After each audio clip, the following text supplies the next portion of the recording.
비례연합정당 참여를 공식화한 더불어민주당이 현역 의원을 비례정당에 파견하는 방안을 검토하고 있습니다. 투표용지의 기호 순번과 선거 보조금 등 현실적인 문제 때문인데 이런 경우 결국 민주당의 위성정당이라는 비판을 피할 수 없어 보입니다.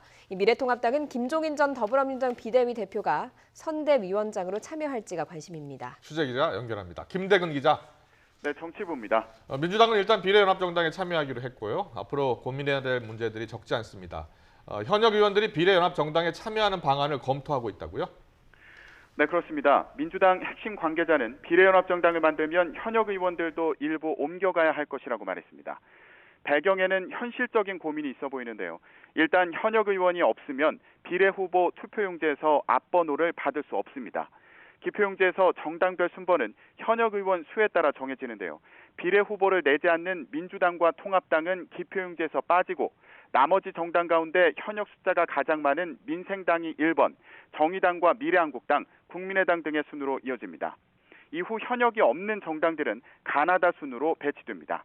비례연합정당이 받을 수 있는 가장 빠른 번호는 8번입니다. 미래한국당보다 앞순위를 받으려면 최소 현역 의원 6명이 비례연합정당으로 옮겨가야 합니다. 여기에 선거 보조금을 받는 것도 문제입니다. 정치자금법은 의석을 가졌거나 지난 국회의원 또는 지방선거에서 일정 비율 이상의 득표율을 기록한 정당에 보조금을 주도록 합니다. 3월 30일에 풀리는 선거 보조금은 440억 원인데 비례연합정당에 현역 의원 5명이 참여하면 10억 원 이상을 받을 수 있지만 현역이 없으면 지급 대상이 안 됩니다.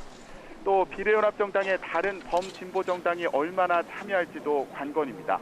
민주당은 정의당과 민생당에 16일까지 비례연합정당에 참여할지 답을 달라고 요청했지만 지금까지는 거부 의사를 밝힌 상황입니다. 공식적으로 참여 의사를 밝힌 곳은 미래당뿐입니다.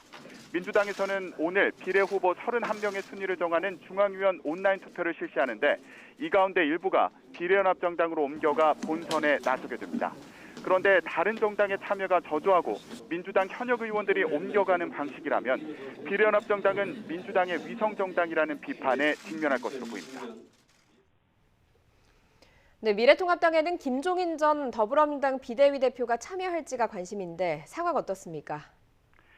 네, 김종인 전 민주당 비대위 대표 20대 총선에서 민주당을 제1당의 자리에 올려놓는데 큰 역할을 했다는 평가를 받습니다. 그런데 19대 총선 때는 미래통합당의 전신인 새누리당 비대위원으로 활동했고 그해 대선에서는 박근혜 전 대통령 캠프를 지휘했습니다. 선거 때마다 나서는 구원투수 역할을 해온 건데요. 이번엔 미래통합당이 김 전 대표에게 손을 내밀었습니다. 그런데 김 전 대표는 당내 공천 논란을 바로잡아야 통합당과 함께할 수 있다는 입장입니다.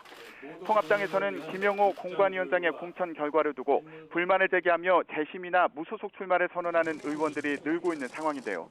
김 전 대표도 언론 인터뷰에서 통합당이 강남 갑에 태영호 전 주영국 북한 대사를 공천한 것은 국가적 망신이라며 비판했습니다. 공천 관련 논란이 일자 김영호 공관위원장은 결국 사퇴했는데요. 당 내부에서는 선대위원장으로 올 인물이 당내 공천에 관여하는 모양새가 부적절하다며 김종인 전 대표 영입에 부정적인 기류도 있습니다. 또 김 전 대표의 지적대로 일부 공천 결과를 번복하는 것도 부담입니다. 하지만 또 다른 선대위원장으로 거론됐던 유승민 의원이 묵묵부답인데다 많은 선거를 승리로 이끈 김종인 전 대표의 이력을 무시할 수 없는 만큼 앞으로 통합당의 움직임이 주목됩니다. 지금까지 정치부에서 YTN 김대근입니다.